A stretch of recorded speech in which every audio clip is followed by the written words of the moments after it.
Newsfirst, Newsline with Faraz Shaukat. And very good evening to you and welcome to Newsline. I'm afraid this is not live, but it's nearly. It was recorded a few hours ago. Nevertheless, is suppression on the rise? State suppression on the way up? Is it? Let's find out. We have a guest here who's very kindly come down from Kandy on the train, and it's supposedly a good service, which I can vouch for. Professor Shamala Kumar from the University of Peradeniya. Very good evening to you, Professor Shamala, and welcome to Newsline. Thank you for having me. Now, before we get going and ask you the question, is state repression on the rise? Or that's what it appears from a statement that your group have put out. I know that there's lots and lots of names, but could you tell us briefly about your group? Yes, our group is the Kupi Collective. We have members from many universities, and we've been speaking about education specifically for about over a year. We've been having discussions and dialogues, public meetings, and we stand or are committed to democracy in universities and education. And what that means is we condemn any form of violence, whether it comes from things like ragging or hierarchies or gendered violence, any of that. And we also condemn nationalism, ideologies of nationalism. And finally, we are committed to free education. So within that context, we've been having these statements, but about a year ago, at the time that you may recall Hejaz Hizbullah Indeed. and Anaf Jazim, they were incarcerated for over a year. And we were concerned that us talking about democracy in the universities does not help if we don't connect it to democracy more broadly, nationally. And at that time we had a statement about this, and we had a series of discussions, and us collectively we wrote a statement condemning that and asking that something be done about it. And at that time, and then we followed up. And then more recently, we discovered that Anaf was part of this list of over 300 people whose names were sent to the UN Security Council as people whose assets have to be frozen as part of combating terror finance. This is not even being charged and being produced in a court, but you get your assets frozen. They have a court case pending right now, but this happened to over 300 people, many of them predominantly Muslims. And what was the wrongdoing? So many of them are associated with they were investigated in investigations related to the Easter bombing, but many of them are not charged. And when their assets are frozen, that means they can't do any kind of bank transaction. So we were very concerned not only that this had happened, but it happened and we are not talking about it, we are not shocked about it. So that was sort of the beginning of how this statement came about. Right. And then to that, we added many other kinds of ways in which the state uses its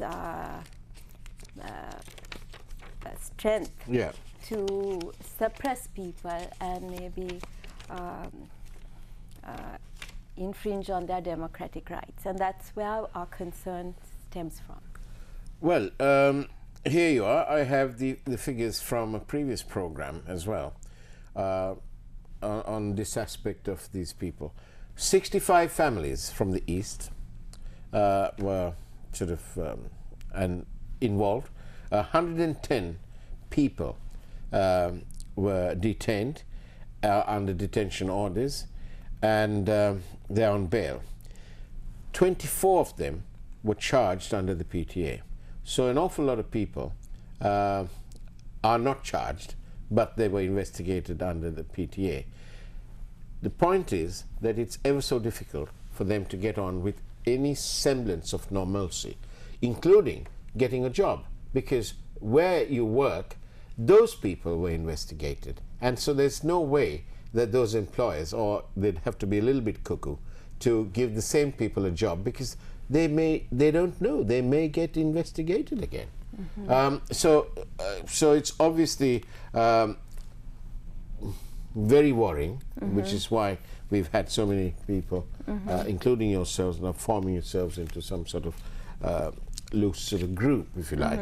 But tell me, Professor Shamala, before we get on to the other point, because you mentioned democracy in university, how undemocratic is ragging then? And what do you all do about ragging? We do speak about ragging, and we are completely against ragging, of course.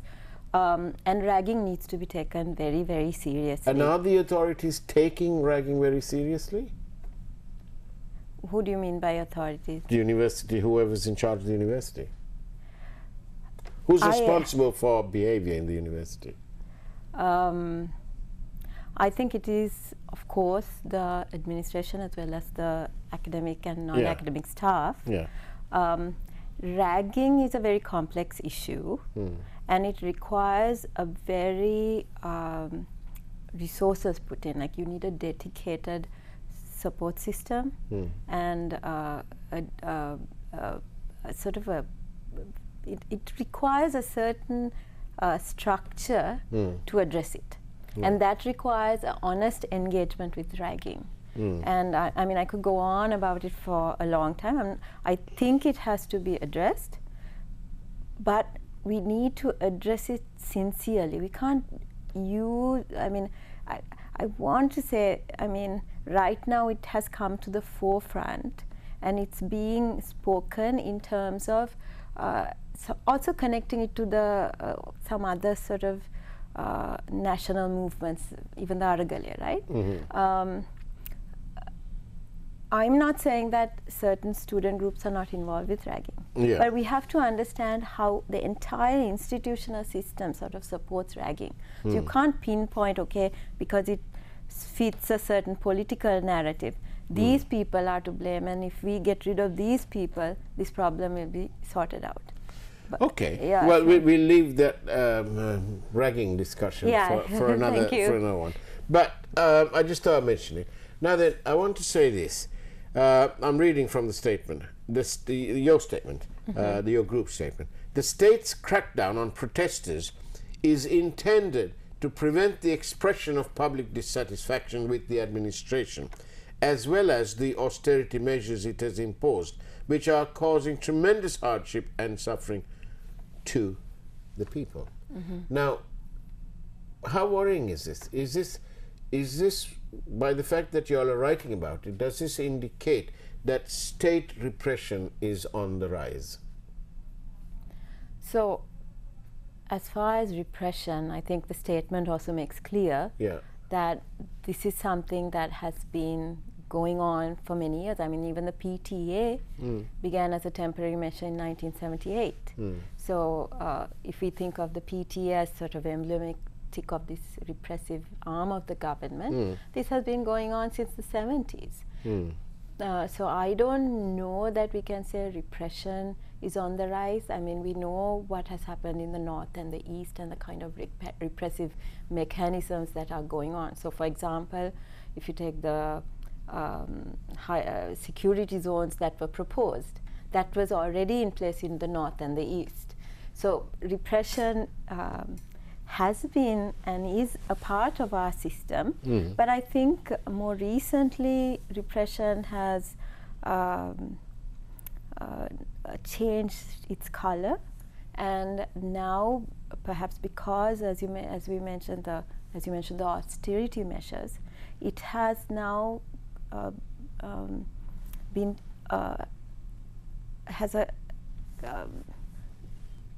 has become class. It's like a class. The way it is used is divided on class lines. Okay. And that is, it's not that it was never there. It was there, but I think it's become more lately. I don't know if that answered your question. But, well, talking more also about this, about repression, the growing dissatisfaction of the people, the apparent dissatisfaction of the people in the way the government of the day is handling people who protested. There were two ladies who attempted to walk from Panadura, wherever it was, to Colombo with a sandwich board hung on their body, and they were stopped in their tracks by the police, who said, no, you can't do that. And when we have the president addressing parliament, and he says, I will not allow these Aragalaya types to carry on. But it is the same president who said, when he was the prime minister, some weeks before he became the president, that when he was asked about what would he do with Aragalaya, and he said, oh, they can carry on. Really? Carry on and get arrested this time. And so we see this sort of increased state non-intervention in one way, but intervention in another way to try and stop you. But yet the state hasn't delivered, for example, on the Easter bombings investigation. What's happened to that? Nobody knows. Nobody's talking about it. What about those people who came out of temple trees? And it's miraculous that when they came out of temple trees, they were armed with poles, and they were used to attack the peaceful protesters in Goldface. Nobody's talking about that. And the big question remains, why? And it is in this context, Professor Shamala, that I was almost delighted to read your statement, because it says really what is going on in Sri Lanka. But sort of moving away, how do the people, how should the people be coping with this increased repression? Does that mean we shouldn't go to Aragalayas and protest? But that's our right. What do we do? Well, can I respond to something you said earlier? Yes. I think it's very important for us to understand the connection between the economic crisis that is going on right now and the repression that's going on right now. I think often if you look at certain kinds of messaging by the state, these two are consciously separated out. So the repression is going on, the protesters are protesting, and that needs to be contained for certain reasons. And then we have a totally separate issue of the pain that people are facing right now because of, one, the cost of living increases, the increases in the price of services, whether it's electricity. I mean, when we reduce funding for education and health, that the funding, the cost of that has to be borne by our people. So those kinds of things are going on, and they are kind of separated from the repressive processes of people who are protesting. So I think it's very important to connect these two, that people are protesting because they are in pain. And unless the state is able to, the state needs to recognize that and feel that pain. I mean, that's a responsibility of the state. And instead of which, what the state has been doing is kind of saying, shush, stop talking, and let us go about our business. But saying that is not going to put out the pangs of hunger, for example. Yes. I met a man at Aragalaya in Goldface area, and I asked him. He said, well, I've got no food at home. I thought I'd come here to Colombo, give my support to the very cause that I'm suffering from, as in no food, poverty. And doesn't matter that I have no food, but at least I'm with like-minded people, suffering people. So And then the Aragalaya Yeah. was kind of the place where the state's connection with the people was made I mean, that's what the Aragalaya was all about. Reducing the gap between the people and our governance structure. And what repression is doing is increasing that gap, right? And that's where the problem lies. And our statement is about that. If you notice, we write our statement to the people of this country. Yes. We are not writing our statement to the state or the government. Indeed. And there's a reason for that. Because we are calling on the people, please engage. Let's all engage, because the problems that we have, the problems that cause the Aragalaya, they have not disappeared.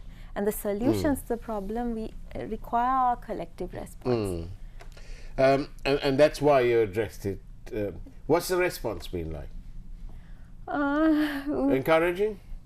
I would have liked to see a greater response, but I think part of it is us. I mean, we are also part of the people, right? Of course. We are also, that is our way of engaging as academics. So there's 94 academics who got together, thought that we have a problem here. And those 94 have come to a certain idea, okay, this is the problem, and this is what we need to do. But that is part of it. It that is, form isn't of it? engagement. But also, our parliamentarians, our legislators, they're also part of the people. Yeah. But that group of people seem to have a sort of cancerous streak in them. And they don't, they're not entirely with the rest of the peoples there. They're not on the same page. They're singing off tune there because they're on a different hymn sheet. But we can discuss this a little bit more after we take a short break and see what the other side has to say. All right? And that's the way it is. We'll take a short break and come back to you in a moment.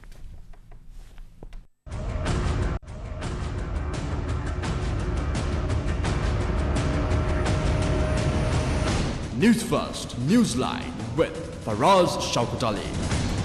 And welcome back to Newsline. This is a recording. It's not live. And my guest is Professor Shamala Kumar from the University of Peradeniya. Now, your collective, which is what's put the statement out, the KUPPI Collective, KUPPI collective.lk. You can find the statement there. But what are you, in essence, what are you saying to the people? So we are saying that kind of, post-Aragalaya, the lack of the disengagement cannot continue, and we need to stand together in condemning repression. So we see that right now, as I mentioned earlier, we are divided in how we see repression. So if you are at home doing your own thing, you may think that repression doesn't really affect you. But it does, because all of us are experiencing the economic crisis, and when they shut our voices and are unable to speak about our pain, that repression affects us all. So you're asking how we can do that? There are many ways, and I think like what? Yes, so for example, there has been a continuous discussion right now on this idea of people's commissions, right? And that is discussing, it's still an idea, right? How do we do it? We have to figure it out for ourselves. But some way that we organize and get our voices heard so that we push legislation. Right now, what we do is we go for elections, we cast our ballot, and then there's no more engagement. Yeah. But we need to continue to engage. So we need to get, and those discussions are still ongoing right now, as you may have noticed. In addition to that, there are things like we need to change our constitution to be closer to the people. Right now, with such a strong executive, you mentioned the fact that politicians are not connected to people. But it doesn't appear to be. Yeah, but that's because they are answerable to a higher power, the executive, not to those who elected them. But the Constitution envisages us all to be one, equal. Is that how it functions? But that is very dysfunctional. It doesn't function like that. That is why we need to think in terms of constitutional change to get these parliamentarians to really be accountable to the people, because we can't expect parliamentarians, because of the goodness of their heart, to listen to us. No, that's true. They must be made to listen to us. But it is because of the goodness of our heart that they are in Parliament. Is that so? Well, we've elected these to get there. Yeah. And they get there on the premise that they will do us good. But what good do they do? The bulk of them forget all about us once they're there. That's why we need to somehow close that gap. And I think that's a process that we all have to engage in and demand. And that demanding requires organization, and that's why things like public commissions or other forms of organization is required. And our statement is also a form of organization. Indeed. Yeah. Are you sort of saying something? The other day we had the leader of the opposition say, he ticked off the government. He said, we don't do this, we carry on, million people will come up out on the streets. Does that kind of statement give hope to the people that all is not lost? I don't think we need to necessarily discuss this in terms of who is leading this process. I think it's more about us organizing and defining this for ourselves and then pushing these powers. I mean, the reason for the opposition to take on a position of let's repeal the executive presidency, for example, came from the people. If you consider the previous elected president, he ran on a platform of quite the opposite, right? And so that's the kind of thing we are talking about. Whether it's the opposition or the elected officials, people need to take a leadership, you know, and that's I think the focus of our statement, to get people to realize their power and their stake in all of this as members of a democracy. Our constitution gives that power to people, and we need to reclaim it. And do you feel that, you know, we had people just didn't think nothing of it. They came to Aragale and they protested, they made their point, and they went home and so on. And then they came back the next day and it went on. Some people stayed over. But do you think that now, with this constant use of the PTA and various measures, do you think the people have been put off because they may have a genuine fear that they'll be locked up for some misdemeanor, and then their life and their families' lives will be turned upside down and sideways? I think so. I mean, we know that the problems that people had during the Aragali have not gone. They're still struggling. We still know that a large proportion of people are skipping meals. They don't have, they're eating unhealthy food, things like that. Sometimes they're selling assets to survive. All that is happening. That has not gone away. All that has happened is people have lost their voice, and that's the problem, right? And repression has done that, and we need to condemn that. And if we don't, we need to condemn repression. What action ought to be taken to make sure that repression stops? I think it is action which helps people get together, and that's happening right now too. People are getting together and having discussions. There are, in each of our sectors, whether it's farmers or in Kandy last week or the week before, people got together. So it's happening, and those discussions have not stopped, they've become quieter, right? Because there has been less space. But that space can be opened up by people, and I think it will happen because it just needs some time. Yeah, and what we are saying is let's get on with it.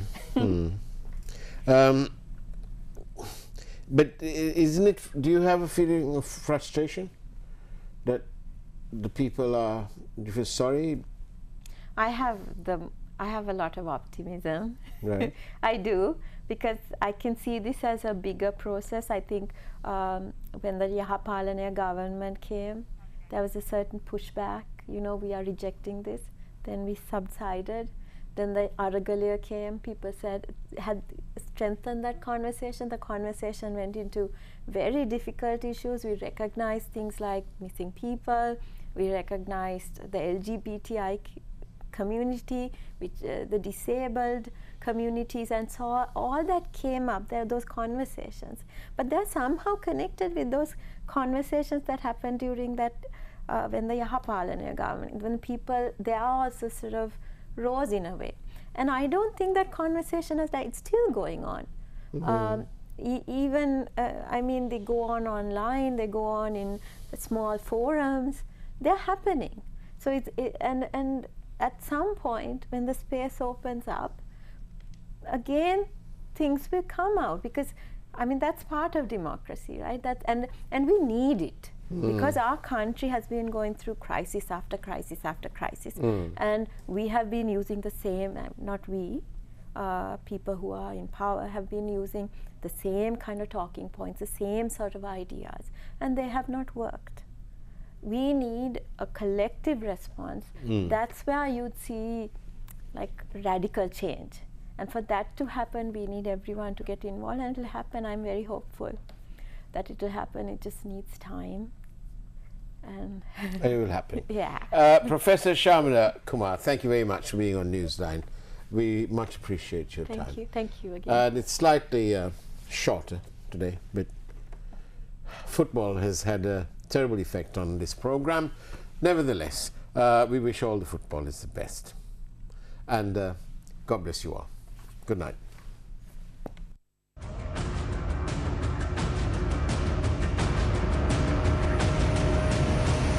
Newsfirst Newsline with Faraz Shaukat Ali.